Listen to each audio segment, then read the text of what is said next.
is like very common in romantic music, like classical music. But I never hear it in pop, because the idea of modulation is not the same in pop.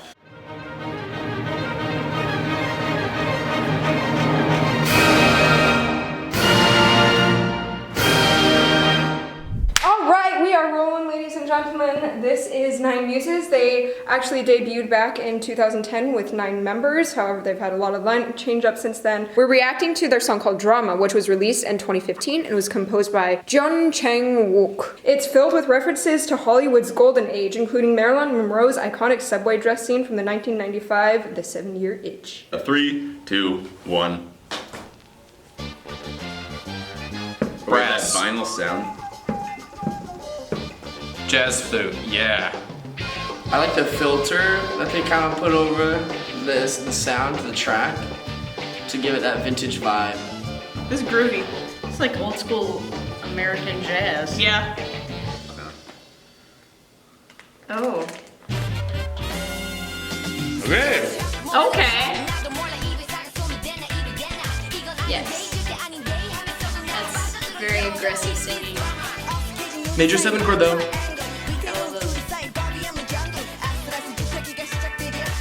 Yeah, they're a fan of 7th chords. Holy cow.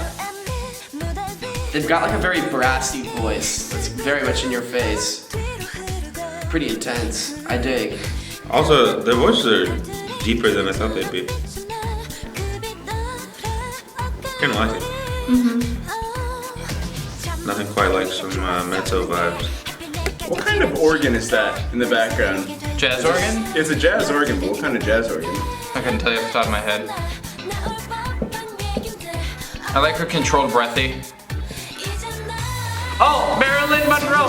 Oh my goodness! What movie is that from, guys? This is more what I would have expected, like the more melodic, like They singing like thing. lulled me in with like, this is gonna be like very Americana, But it's still got that like. But it's like good call. Yeah, it's still got like the cymbal, the jazz little thingy. Like as far as funky songs go, this one sounds a little dead.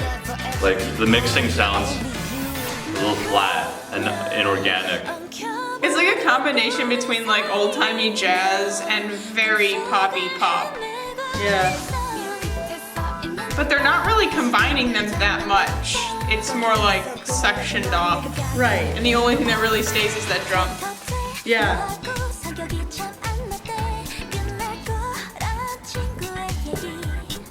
I like the bass hits on every beat, offset by the snare. I love how like light and floaty their voices are. Like the light voices Yeah, are just like... on top of this like funk beat. Yeah. This is really just like the everyman's pop song, because it's just a lot of 2, 5, 1, 6 over and over again without fail. Oh, you know, but they jazzed it up with the 7. You're right, they do have major chords and some extensions. Yeah. But you know. They got a flat 9 in there, that's pretty nice. It's pretty edgy. That one girl has a very deep voice. It's kind of cool. It's like unusual for K-pop groups, I feel like. Oh, really? Hey, my voice is pretty deep too. Like, it's just for the K-pop girl groups. Most of them have voices more like this. Yeah. There's a lot of body in this. Yeah, this feels very risque for a K-pop video. Or maybe I just haven't seen enough of them. Yeah. All right, I think you just haven't seen enough of them. Hey everyone, this is my second time doing this. Wait a minute. Beyond Lights. Is this... What? That's not the end of the song?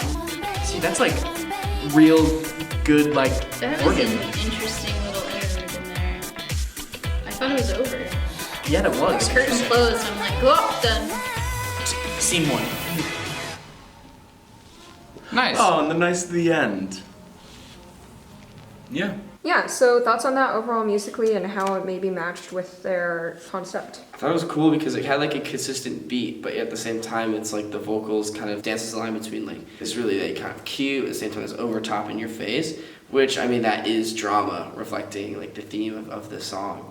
Because it's just like you get the extremes, the highs and lows, and like the beat is fairly constant, which I like in this setting because it kind of provides the blank canvas for the highs and lows of the voice. So if there's too much going on, it'll seem too much, and it'll take away from that, I think, that drama aspect. So it's like almost like the beat is like a black box, and the vocalists are the show. I thought it was good. I really enjoyed their orchestration, like the instruments that they used. A lot of brass on the offbeats, particularly in the first verse, where they'd come like in just like a second late. I would have liked to see them do a little bit more with the orchestration. Like the instruments were good, but I would have liked to see a little bit more complex usage of them, if that makes sense. I thought their vocal line was good, the rapping was really good, breathy when it needed to be and when it fit the style, but overall, I liked particularly how they did descending arpeggios at the end of the line instead of just going, ah, because I'm not a fan of that. To me, it feels a little lazy. But they didn't do that, and they just actually went down in arpeggios, and I thought that sounded really good. I don't think those are arpeggios, man. Well, they weren't arpeggios, but they were like, they did stepwise motion down, or with, as opposed to like, just sliding off the end of the phrase. I really liked what they did with the orchestration at the very beginning and the very end, paying homage to that 70s groovy kind of movie theater film kind of theme. And I wish they put more of those sounds and instruments inside the actual song itself. You know, like every section sounds very samey except for, you know, those who recognize the Spider-Man tune. But it's just, the mixing's always the same, and then when it doesn't have a strong ending, and the intro is stronger than the actual song. I'm sorry, man. They're not my muses yet. A lot of the stuff is very repetitive. What I do appreciate is the different types of voices that they offer. Like each one of the voices, they have really high and soft voices, high and just very projecting. And then there's really rough voices, which is like so nice. It's very refreshing to hear that. But it's just the lack of variation really killed it because it was just like continuously just hitting with a really heavy synthetic bass. It was throughout the whole thing, and the only time they took it away was like in that really soft section, which usually most of the time you take away everything and it's just certain harmonies are just thrown in, kind of like the sprinkles. There's a lot of sprinkling harmonies there. It wasn't too prominent to the point where you can actually... Yeah, none of the instruments stood out. Like usually even with... I'm sorry. No. Okay. With some of these, you know, relatively blander songs, you still have like the little bells or something that pops out, like a little 8-bit synth, or like something in the bass, or the percussion that pops out. For this, it literally does feel like everything got normalized before they added the voice. Yeah, so many good things could have happened and didn't. Yeah. It wasn't a like bad song. I feel like that's pop music in general, though. Like you hear one flat nine and you're like, maybe this time, this time, and then it just doesn't happen. I feel like that's a big gripe musicians have with pop music, is it could be great. Well, that's why the greatest pop music of all time typically comes from jazz harmony influence or chromatic harmony influence. Yeah. Chroma is color, and it creates this awesome harmonic landscape, and the less you have of it, the less you can do with the emotion of music. And so I just really feel like the way that a lot of people, especially in this age of like incredible electronic music, and when you can you can physically alter any sound that you want, it's so easy for people to focus on that as opposed to interesting harmony.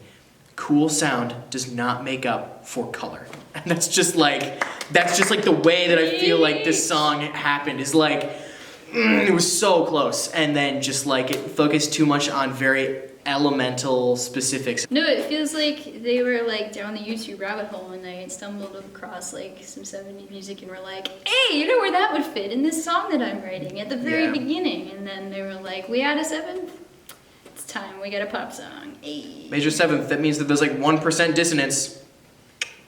Done. Well, I felt like they were trying to reference, the way that they started was the like American, old school American like jazz. Big band. Yeah, big band jazz. And I think if they hadn't started with that, it would have been harder for me to pick up on the American elements, or the American big band jazz elements later. But because they started with that, it actually made it a little easier to hear the hi-hat that you were talking about.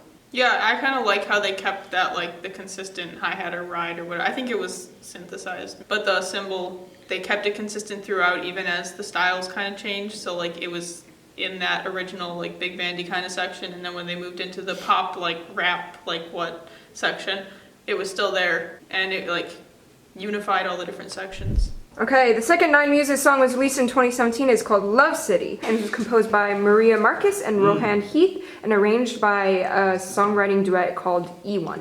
Man, I love it when composers of different races or different origins just come together and write songs. Different cultures. Yeah, people should talk about that because that's really cool. On the toit! Oh, I'm already down. I liked that. Cool. Very edited, but very cool.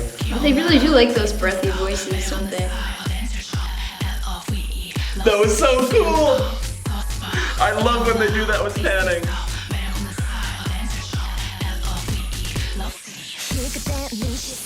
Ooh, that's interesting. That was an interesting move. Suddenly it's major. This bass, this can go somewhere. I love like the super low like electric bass, like or electric sound. It's like It's very edgy. I like the bass though. That's what the last song needed. Not this bass per se, but like something that pops out.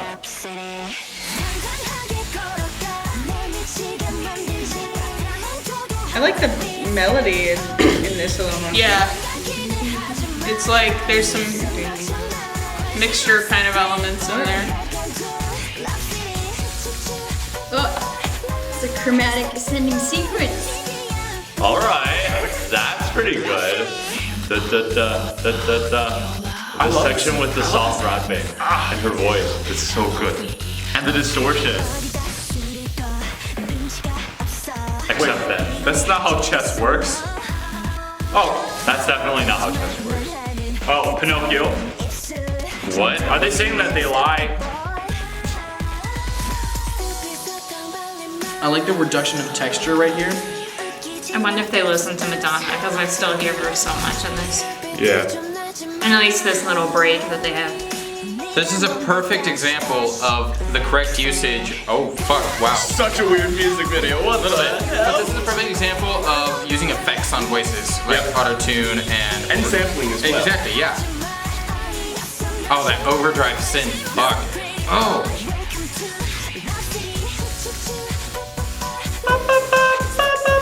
You know, that chord progression is like very common in romantic music, like classical music. But I've never heard it in pop. Because the idea of modulation is not the same in pop. It's interesting that they do a lot of the really musically interesting things in the chorus, because normally songs will Yeah, put those the things in chorus the is very verse. boring. Yeah. Yeah.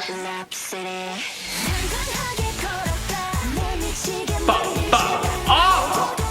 Yeah. Oh, they popped the balloons. Except the last two weren't in beat. Oh, the last two, Yeah.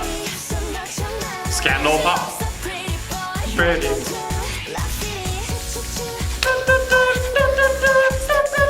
I've never heard anything like that before. I like the LOVE theme. Yeah, cool vocals. Yeah, that's a really good use of close harmony and singing. I like this outro.